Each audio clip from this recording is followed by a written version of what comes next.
पुण्याच्या market yard भागातील संदेश नगर मधली ही SRAच्या मार्फत 2010 साली बांधण्यात आलेली इमारत इथं अनेक कुटुंब वास्तव्यासाठी आहेत आणि त्यामध्येच एक आहेत ज्येष्ठ अशा जनाबाई कांबळे ज्यांनी पंतप्रधान नरेंद्र मोदींची भेट घेतली आहे आणि त्यांना पंतप्रधान आवास योजनेच्या माध्यमातून घर मिळालंय असं सांगण्यात येतंय।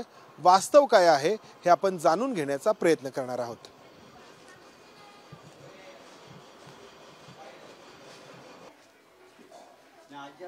पंतप्रधान आवास योजनेतून ज्या जनाबाई कांबळेंना घर मिळालंय असं सांगण्यात आलंय, त्यांच्या घरामध्ये आम्ही जेव्हा पोहोचलो तेव्हा या ठिकाणी वीज नसल्याचं, लाईट नसल्याचं आम्हाला आढळून आलं। इतकी गरमी आहे, इतका उकाडा आहे की फॅन शिवाय कोणीही राहू शकत नाही। इतर कुठला प्रश्न विचारण्याच्या आधी आजी मला तुम्हाला हे विचारायचंय, तुमच्याही चेहऱ्यावरती घाम आहे, लाईट नाही, तुम्ही कसं राहता इथे? काय करावं, बसून राहते रातभर, गरम होते। 3 वर्ष झालं लाईट नाही। 3 वर्ष झाली? हो 3 वर्ष। कशामुळे? तुम्ही बिल नाही भरलं की काय? नाही भरलं बिल। बर, नाही भरलं। कोण कोण आहे घरामध्ये? ती मला ही घर दे। आम्ही 72 पासून राहिले, तिला वर भेटले, आम्हाला 2 घर भेटत होते। तर इथले लोक म्हणले आम्हाला 3 मुलं आहेत आणि त्यांना एवढाच रूम, आम्हाला असे 2 रूम होते, अशी ही अशी आहेत होते। 1.5 दिले आम्हाला, ही आणि एवढं दिले आणि हे त्यात दुसरं ठेवले। इथं कोण कोण राहतं मग? इथं मी नाही, एक मुलगा जातोय ती बाहेर गावी, ती केव्हा तर झोपते, नाही तर मीच राहते। आमच्या दोघांच्या नावावरच घर आहे म्हणून सुनानं 50 बाऱ्या मारले। कुठं जाऊन रोडला बसू का, दगड मारतील की लोक।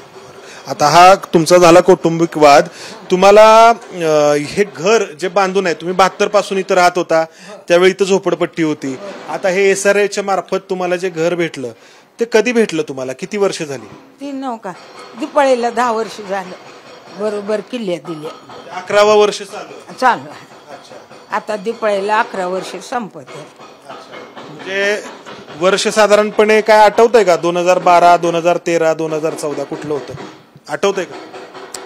काय हा होते, मी पण किल्ल्या दिल्यावर बोला म्हणले, मी पण बोलले होते। तुमचं वय किती आता? असेल की 80। अच्छा, नक्की काही सांगता येत नाही आजींना। आता तुम्ही पंतप्रधानांच्या सभेला गेला होतात का? येते की काल। काय झालं मग? असे बोलले काय काय, ते पहिले कोण कोण होते त्यांनी काय केलं, आता नाही तर ती साहेब आले तर काय मोदी साहेब, त्यांनी समजायचं चांगलं केलं, शेतकऱ्याचं केलं, गरीबाचं केलं। असं कोण आलतं का पहिले असं म्हणले, बोलत होते भाषण, लय पुष्कळ लोक होतं।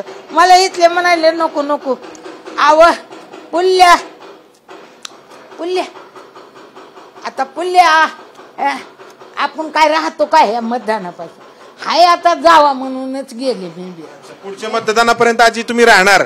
चांगली आहे तब्येत तुमची, आणखी 5 वर्ष तुम्ही राहणार? नुसती भाजी भाकर खाते देवाचं म्हणून तर चांगले आहेत। गळ्यात माळ आहे तुळशीची, विठ्ठलाचं नाव घेत असणार, बरोबर?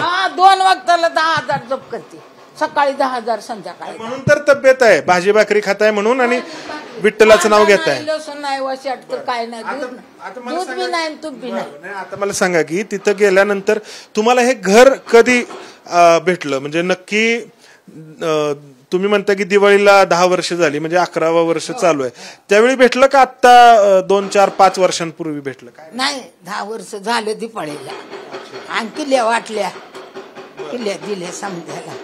मला म्हणले भाषण करा, मी केले। बाया शिकलेल्या भाषण करा, अगबाई आम्हाला काय येत नाही। ती मग हे सभेमध्ये गेल्यानंतर काय तुम्हाला तिथं सांगितलं गेलं? म्हणजे हे घर जे आहे घराबद्दल नाही अशी काय तिथं निघालं नव्हतं, पण त्यांनी काय म्हणले काल की घड्याळाला दिलं तरी मोदीला जाणार, आणि काय बाणाला दिलं तर मोदीला जाणार, कमळाच्या फुलाला दिलं तर मोदीला जाणार, असे म्हणले बाबा। आणि किती मागून आले, आता बी कोणी येतील, पण मोदी सारखं कोणी सुधारणा केली का समजायला बघितलं, असे म्हणत होते।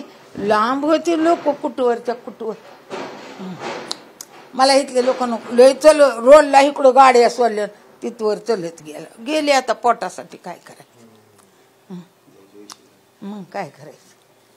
तेव्हा म्हणले किल्ले दिल्यावर लय शिकलेल्या पुरी येत इथं. बाबू प्रयोगशाळा म्हणलं काहीतरी साहेबाचं वर्णन करा अशी म्हणली.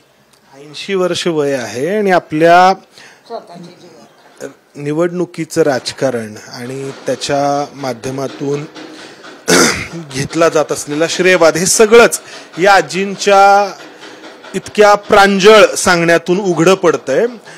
मी यांना काही विचारण्याची गरज नाहीये. एरवी समोरच्या व्यक्तीकडून आपल्याला हवं ते काढून घेण्याचा पत्रकार प्रयत्न करत असतो. इथं तशी काही गरज नाहीये. वय वर्ष 80 आहे, भाजी भाकरी खातात, विठ्ठलाचं नाव घेतात आणि सभेला देखील गेल्या हेही त्यांनी सांगितलं. घर कधी मिळालं हेही त्यांनी सांगितलं. तिथं काय ऐकलं हेही त्यांनी सांगितलं. याच्यापेक्षा वेगळं काही सांगण्याची मला वाटतंय गरज नाही. बरोबर आजी? पंधरवडे एकादशी करते, महिना सरावा नाका करते. कुणाचं पाणी पित नाही, खाणारा पिणारा. लाईट नाही ना घरामध्ये? लाईटच नाही, 3 वर्ष झालं. काय करावं? बिल भरत नाही? कशाने भरून? मी 2 घरचे काम करत होते, ते पडलं हितलं गेले, झाडीत होते बाजूचं, हितलं पाडून गेले. एक घरचं काम करते, सक्रातीत थंडीनं मला लय बरं वाटलं नाही. महिना 2 महिने मग त्यांनी दुसरी बाई लावली. 2 महिने आपल्या. आता सध्या काय नाही. तर या आजींचे फोटो वृत्तपत्रांमध्ये छापून आले, त्याची मोठी जाहिरात केली गेली आहे की आजींना नुकतंच एक छान असं घर मिळालंय. खरं तर आत्ताची भारतीय जनता पक्षाची राजवट असो किंवा त्या आधीची काँग्रेसच्या काळामधली राजवट असो, घर कोणत्या राजवटीत मिळालं याचा श्रेयवाद या राजकीय पक्षांना लखला. मात्र आत्ता या घरामध्ये लाईट नाहीये. ही लाईट यापैकी कोणता राजकीय पक्ष इथं आणून देऊ शकतो का? कारण इतक्या गरमीमध्ये, इतक्या उकाड्यामध्ये 80 वर्षांच्या या आजीबाई विना फॅनच्या, वरती हा फॅन आहे खरा, मात्र इथे वीज नाहीये. हे बघा, हे जर तुम्ही बघितलं ना, हे वीज नाहीये. म्हणजे इतक्या या असह्य अशा उकाड्यामध्ये या आजी घरामध्ये एकट्या आहेत. त्यांच्या माध्यमातून कोणी श्रेय घेण्याचा प्रयत्न करतंय, तो त्यांना लखला. मात्र दिवा लावता दिवा लावते. पुण्याचा मध्यवर्ती भाग आहे बरं का हा. म्हणजे पुण्यातल्या मार्केट यार्ड पासून अगदी एक 5 मिनिटांच्या अंतरावरती असलेलं हे संदेश नगर आहे. मग सगळं दिव्यामध्येच चालतं. नाही, बिमाली कॉम्प्लेक्स वर लिहिले असे. संदेश नगर पहिलं होतं जुनं झोपड्याचं. पण तुम्ही फक्त आता दिव्यावरतीच चालवता का? दिव्यावर. रात्री अंधारातच? अंधारातच 7ला दिवा लावते, जप करीत बसते. जेवत नाही मी, 5ला जेवते. आता जेवण उठले बघा, त्याच्यावर 5ला जेवते. हे काय वाटायला हळद त्याच्यावर पाठीवर. काय मिक्सर नाही, काय नाही, एवढा बलच होता. पण सून बरीत नाही. सून आहे, माझा मुलगा मेला, ती फुंफू करते. सून बरीत नाही, देत नाही, घेत नाही.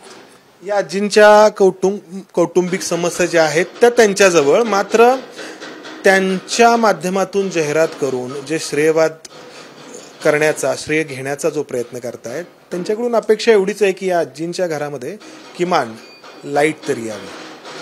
कॅमेरामॅन प्रशांत मानेसह मंदार गुंजारी, एबीपी माझा, पुणे. एबीपी माझा, उघडा डोळे बघा नीट.